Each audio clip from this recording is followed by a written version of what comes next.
Ramai-ramai ajakan boikot Taman Safari Indonesia di media sosial buntut dugaan kasus kekerasan yang dialami para mantan pemain Oriental Sirkus Indonesia atau OG. Tidak hanya netizen, bahkan ajakan itu juga datang dari kuasa hukum mantan pemain sirkus OG yakni Muhammad Soleh.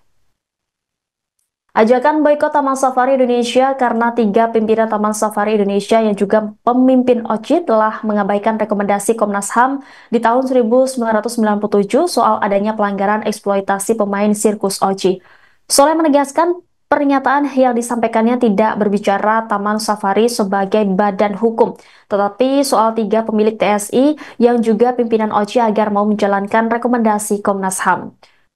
Sebagai informasi sebelumnya, Komnas HAM dalam rekomendasinya menyampaikan 4 pelanggaran yang dilakukan Jansen Manansang, kemudian Fras Manansang, serta Tony Sumampo dalam kasus eksploitasi pemain sirkus OG. Antara lain, pertama, pelanggaran terhadap hak anak untuk mengetahui asal-usul identitas hubungan kekeluargaan dan orang tuanya. Kemudian yang kedua, pelanggaran terhadap hak-hak anak untuk bebas dari eksploitasi yang bersifat ekonomis.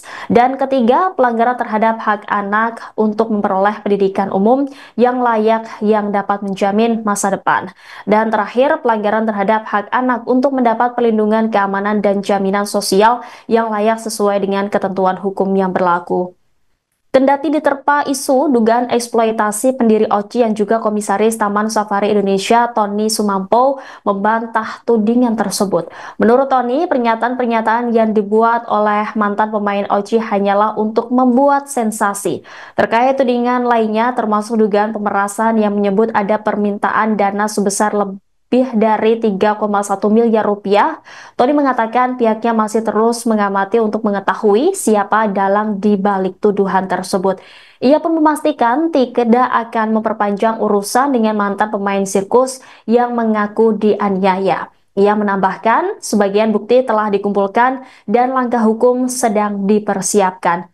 Tetapi ujar Tony, pihaknya juga berhati-hati agar tidak merugikan pihak yang tidak bersalah, terutama mantan anak didik yang disebut Tony masih dianggap sebagai keluarga sendiri.